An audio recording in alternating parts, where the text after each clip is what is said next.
Hello friends, welcome to the exam hacker YouTube channel.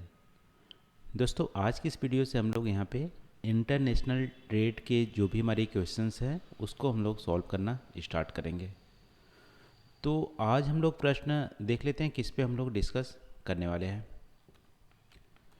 तो आज का जो क्वेश्चन है हमारा डंपिंग से रिलेटेड है। यहाँ पे देखिए, यहाँ पे क्वेश्चन दे रहा है, think of some reasons why dumping is becoming a serious concern among trading Nations.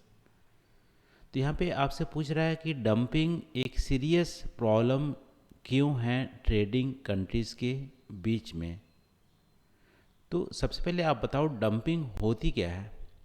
देखो, डंपिंग का मतलब है, मान लो एक एग्जांपल के सहायता से हम लोग इसको समझते हैं डंपिंग क्या होती है। मान लो ये हमारा चाइना है और ये हमारा इंडिया है। तो चाइनीज़ जो कंपनीज हैं या चाइनीज़ जो गवर्नमेंट है वो डंपिंग का खेल खेलती है। ऐसा इसलिए क्योंकि कुछ साल पहले इंडिया में जो स्टील, मान लो इंडिया में स्टील बनाने की जो कॉस्ट है वो 100 रुपीज़ है और चाइना में वही स्टील बनाने का कॉस्ट हो सकता है 50 रुपये हो। लेकिन इसके मार्केट में, चाइनीज मार्केट में यही स्टील 120 रुपये बिक रही हो। देखो यहाँ पे रुपीज़ को हम लोग कन्वर्ट करके देखे हैं, वैसे तो युआन वहाँ पे चलती है, बट मान लो 120 रुपये के जी या पर टन आप बोल सकते हो, जिसमें कि स्टील चाइनीज मार्केट में बिकती है।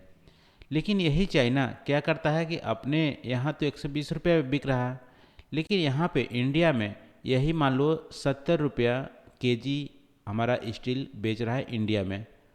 तो इसको बोलेंगे डंपिंग। ठीक है, यानी कि अपने कंट्री से भी जो डोमेस्टिक मार्केट में जो प्राइस है उससे भी सस्ते दूसरे कंट्री को एक्सपोर्ट करना, उसको बोलते हैं डंपिंग।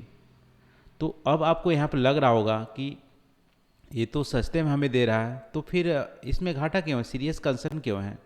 देखिए, सस्ते में दे रहा है, ये कुछ टाइम के लिए दे रहा है। ठीक है, इससे हमारे सीरियस कंसर्न इसलिए है क्योंकि हमारे यहाँ स्टील बनाने में कितनी प्रोडक्शन कॉस्ट हो रही है, 100 रुपीज़, और बाहर से कितने में यहाँ पे आ जा रही है, 70 रुपीज़ में। तो लोग क्या करेंगे, कौन सा स्टील को परचेज करेंगे, ये हमारी 70 रुपीज़ चाइनीज वाले स्टील को परचेज करेंगे। और इंडिया वाला जो हमारे इंडस्ट्रीज रहेगा वो हमारा बहुत ज़्यादा अफेक्टेड होगा, क्योंकि इंडिया इसको बेच नहीं पाएगा अपने मार्केट में, बाहर भी नहीं बेच पाएगा। तो कुल मिला के लास्ट में क्या होगा, धीमे धीमे ये अपने एम्प्लॉय को फायर करने लगेगा, हटाने लगेगा, और धीमे धीमे हमारी जो इंडस्ट्रीज है वो हमारी बंद हो जाएगी। ठीक है, तो वैसे तो स्टील के केस में, वैसे बहुत सारे गुड्स के केस में डंपिंग जो करते हैं उसके चलते जो किसी भी कंट्रीज़ की जो इंडस्ट्रीज होती है वो उसको compete नहीं कर पाती है, उस रेट पे नहीं दे पाती है, और धीमे धीमे बंद हो जाती है, बंद हो जाएंगी। और उसके बाद यहाँ पे जॉब क्रिएशन नहीं होगा, बंद हो जाएंगी, तो और भी हमारा सीरियस प्रॉब्लम हो जाएगा। जब यहाँ पे बंद हो जाएंगी उसके बाद क्या करेगा, चाइनीज़ कंपनी धीमे धीमे अपने स्टील को प्राइस को बढ़ाने लगेगा, क्योंकि यहाँ पे कोई कंपटीशन नहीं देखने मिलता है। तो बाद में अल्टीमेटली वो उसे अच्छे प्राइस में बेचेगा भी, और डोमेस्टिक की जो भी हमारी इंडस्ट्रीज होंगी उसको बर्बाद कर देगा।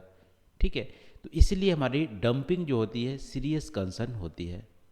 तो डंपिंग सीरियस कंसर्न इसलिए होती है क्योंकि जो डोमेस्टिक इंडस्ट्रीज होती है उसको बंद कर देती है, और वहाँ पे जॉब क्रिएशन नहीं होता है, और बाद में जब बंद हो जाएगी तो धीमे धीमे प्राइस को बढ़ा देगी और अपने ही मोनोपोली इस्टेब्लिश कर लेगी। तो दूसरे कंट्रीज़ की जो इंडस्ट्रीज है उसको बर्बाद करने का एक टूल है डंपिंग। इसीलिए डंपिंग हमारा ट्रेडिंग नेशन में एक सीरियस कंसर्न देखने को मिलता है। तो आई होप दोस्तों यहाँ पे आपको क्लियर हो गया होगा। तो आज की इस वीडियो में बस इतना ही। थैंक यू फॉर वॉचिंग, मिलते हैं अगले वीडियो में नए टॉपिक के साथ। Thank you.